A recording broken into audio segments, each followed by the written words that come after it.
नमस्कार साथियों, मेरे प्यारे भावी असिस्टेंट प्रोफेसर्स, आप सभी का उत्कर्ष यूट्यूब चैनल पर स्वागत करता हूं। मैं आपका होस्ट और दोस्त अनिल मेहंदी रत्ता आज फिर एक नई चीज लेके आपके सामने उपस्थित हो गया। दोस्तों, जो भी बच्चा नेट या जेआरएफ क्लियर करता है, उसके सपनों में एक बहुत बड़ा सपना होता है असिस्टेंट प्रोफेसर बनने का। और नेट और जेआरएफ क्लियर करने के बाद वैसे एवेन्यूज बहुत सारे खुल जाते हैं। सिर्फ असिस्टेंट प्रोफेसर ही नहीं, आप नेट से पीएचडी कर सकते हो, उसके बाद आप रिसर्च स्कॉलर बन सकते हो, रिसर्च असिस्टेंट बन सकते हो, डेटा साइंटिस्ट, डेटा एनालिस्ट बन सकते हो, किसी पब्लिक सेक्टर यूनिट पीएसयू में आप एज डेटा एनालिस्ट या डेटा साइंटिस्ट काम कर सकते हो। ये रिसर्च असिस्टेंट्स आजकल बहुत सारी कंपनीज हायर कर रही हैं, ताकि बड़ी बड़ी कंपनीज हैं जिनके पास रिसर्च प्रोजेक्ट्स होते हैं, उसके लिए रिसर्च असिस्टेंट्स हायर करते हैं, अच्छी सैलरी मिलती है, वो भी एक एवेन्यू खुल गया है। और आप साइंटिस्ट बन सकते हैं, रिसर्च में जा सकते हैं पीएचडी करके, पोस्ट डॉक्टरल फेलोशिप मिलती है बहुत सारे देशों में।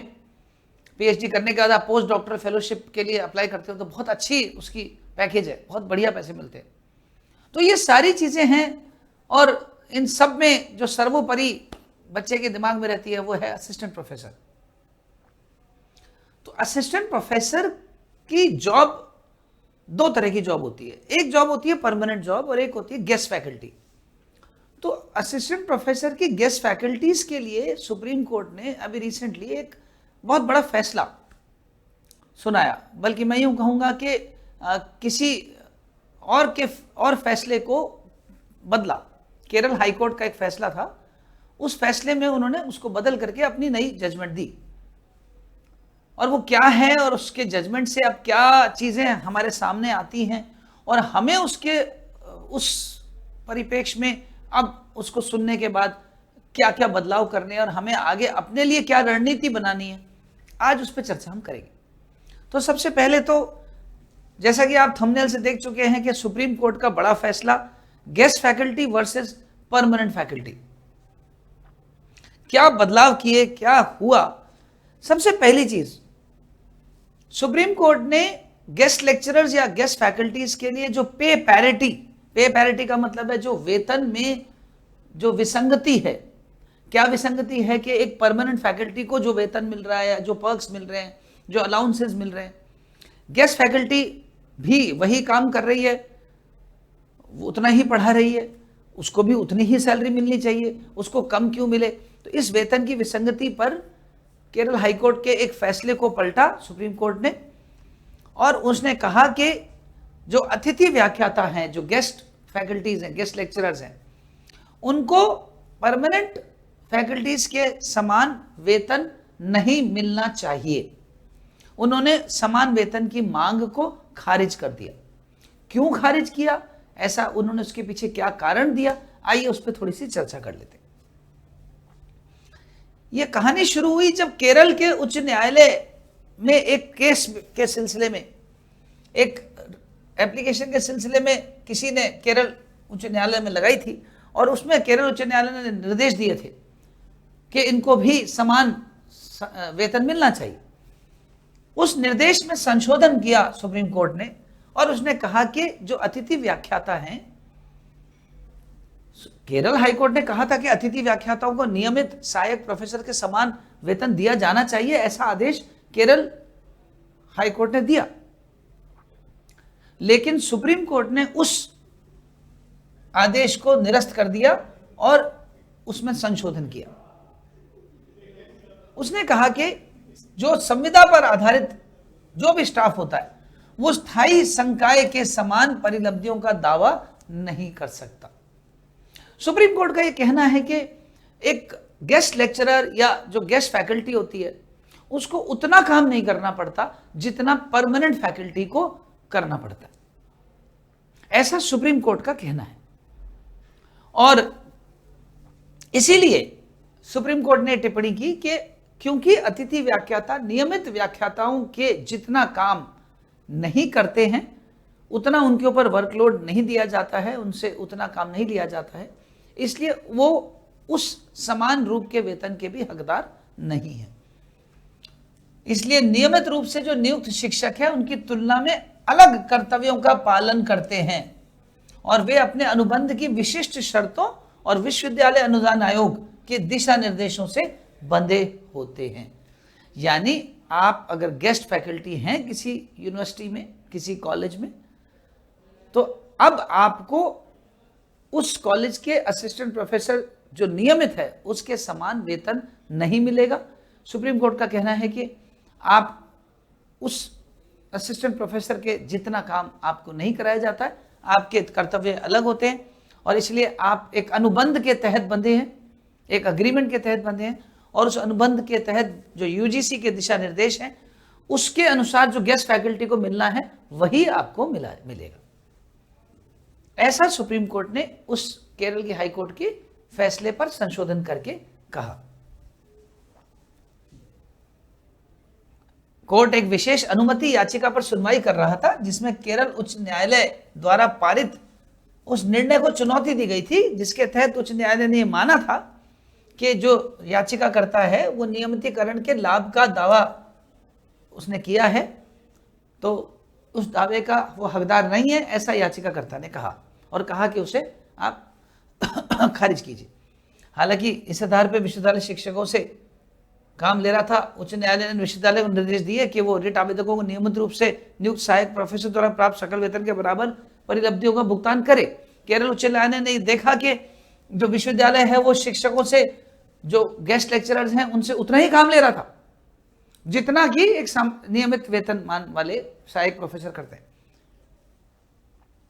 लेकिन सुप्रीम कोर्ट ने कहा कि यूजीसी के 28 जनवरी 2019 के संशोधित दिशा निर्देश जो कि रिकॉर्ड पर रखे गए वो दर्शाते हैं कि अतिथि संकाय के लिए, ध्यान से सुनिएगा इस बात को, गेस्ट फैकल्टी के लिए जो मानदेय है वो अधिकतम 50,000 रुपए तय किया गया है।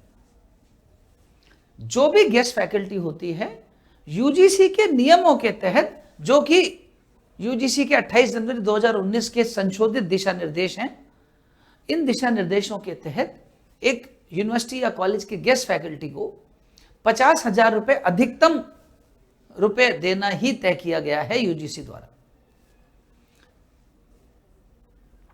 हालांकि अधिवक्ताओं ने यह जरूर दलील दी कि उच्च न्यायालय द्वारा याचिकाकर्ता को सहायक प्रोफेसर के बराबर वेतनमान जो लाभ दिया गया वो पहली नजर में आकर्षक लगता है, लेकिन हाँ, अगर हम अपनी उपरोक्त निष्कर्ष और टिप्पणियों और स्पष्ट निर्देशों, दिशा निर्देशों के आलोक में अगर देखें तो हम इसको स्वीकार करने में असमर्थ हैं। तो दोस्तों, ये सुप्रीम कोर्ट का ये संशोधित नियम था, संशोधित जजमेंट था। इसलिए कोर्ट ने निष्कर्ष निकाला कि जो प्रतिवादी है उसको यूजीसी के दिशा निर्देशों के अनुसार 50,000 रुपए प्रति माह के पारिश्रमिक का ही वो हकदार होगा। और न्याय के हित को ध्यान में रखते हुए विश्वविद्यालय द्वारा उसकी सेवा समाप्ति के आदेश से 5 साल पहले की अवधि के लिए इसका भुगतान किया जाएगा, ना कि केवल 3 साल के लिए जैसे कि डिवीजन बेंच द्वारा सीमित किया गया था। तो उसने 5 साल के लिए भुगतान करने के लिए ऐसा दिशा निर्देश सुप्रीम कोर्ट ने दिए। तो दोस्तों, इस सब को देखते हुए अब एक चीज तो तय है कि अगर आप यूजीसी नेट जेआरएफ दे करके असिस्टेंट प्रोफेसर बनना चाह रहे हैं तो आप ये दिमाग में अपने रख लें कि अगर आप नियमित असिस्टेंट प्रोफेसर नहीं बनना चाहते और गेस्ट लेक्चरर के तहत ही काम करना चाहते हैं तो आपको एक अधिकतम 50,000 रुपए महीने तक का ही वेतनमान मिलेगा। अगर आप इससे ज्यादा का वेतनमान चाहते हैं तो आप गेस्ट फैकल्टी के रूप में कार्य ना करें और शुरू से ही अपने मानस पटल पर यह बात याद रखें, शुरू से ही दिमाग में यह बात ठान लें कि मुझे तो नियमित असिस्टेंट प्रोफेसर यानी परमानेंट फैकल्टी ही बनना है। परमानेंट फैकल्टी को यूजीसी के जो भी नॉर्म्स हैं उसके तहत एक नियमित वेतनमान दिया जाता है। गेस्ट फैकल्टी को नियमित वेतनमान नहीं दिया जाएगा जो एक परमानेंट फैकल्टी को दिया जाता है। तो दोस्तों, ये जो नया संशोधन आया सुप्रीम कोर्ट का बहुत मायने रखता है, बहुत बड़ा फैसला है ये। और इस फैसले से मुझे ऐसा लगता है कि अब जितने भी नई ये जो जनरेशन है जो अब असिस्टेंट प्रोफेसर बनने जा रही है, अब इनके दिमाग में पहले से ही ये क्लियर हो गई पिक्चर कि भाई हमको तो परमानेंट जॉब ही करनी है, गेस्ट फैकल्टी के रूप में जाएंगे तो उतनी सैलरी हमें नहीं मिल पाएगी। और उसके लिए दोस्तों आपको करना क्या है, उसके लिए करना है यूजीसी नेट और जेआरएफ में इस जून 2026 के लिए पूरी ताकत से आपको जेआरएफ की तैयारी करनी है। और वो तैयारी उत्कर्ष ऐप पर बैच लेने से बेहतर होती है। उत्कर्ष ऐप पर बैच अगर अभी तक आपने नहीं लिया है तो उसे जरूर लीजिए। प्रतिज्ञा बैच चल रहा है, शुरू हो चुका है। बहुत ही कम फीस पर आपकी संपूर्ण तैयारी पेपर 1 और पेपर 2 की हो रही है। और साथ ही YouTube पर geography, commerce, history, English, Hindi, इन सभी सब्जेक्ट्स और साथ में पेपर 1 की फ्री क्लासेस आपको मिल रही हैं शाम 4 बजे से 9 बजे तक हर रोज, जिसमें शाम 4 बजे कॉमर्स, शाम 5 बजे पेपर 1, 6 बजे इंग्लिश, 7 बजे ज्योग्राफी, 8 बजे हिस्ट्री और 9 बजे हिंदी। ये सभी क्लासेस 4 बजे से लेकर 9 बजे तक लगातार आपके लिए 6 से 7 घंटे का लगातार रोजाना आपका ये क्लासेस का शेड्यूल सब्जेक्ट्स प्लस पेपर 1 का फ्री है यूट्यूब पर। तो इसको आप देखिए और फायदा उठाइए और यूट्यूब पर रोजाना आइए। अपने सब्जेक्ट और पेपर 1 के लिए आपके पास ये पूरी टीम उत्कर्ष की आपके लिए सतत प्रयासरत है। और अगर आपको स्ट्रक्चर्ड संरचनात्मक पूरा एक प्रॉपर कोर्स करना है 0 से लेकर अंत तक, जिसमें रोज पीडीएफ मिले, रोज होमवर्क मिले, वर्कशीट्स मिले, तब आपको बैच ज्वाइन करना चाहिए। क्योंकि देखिए यूट्यूब के भरोसे पूरा कोर्स नहीं आप भरोसे रह सकते। यूट्यूब पर एक सीमाएं हैं यूट्यूब पर, तो उसमें अगर आपको एक प्रॉपर चैनलाइज्ड और स्ट्रक्चर्ड कोर्स चाहिए तो उत्कर्ष ऐप पर आप ज्वाइन कीजिए। कोर्स की फीस ज़्यादा नहीं है हमारी, सबसे कम फीस में सबसे बेस्ट क्वालिटी यूजीसी नेट के कोर्स के लिए उत्कर्ष शुरू से जाना जाता है और हमारी टीम आपके लिए तत्पर है। तो मिलते हैं दोस्तों अगले सेशन में ऐसी और सूचनाओं के साथ, कुछ नए के साथ। तो बहुत बहुत धन्यवाद आप सभी का। God bless you. नमस्कार।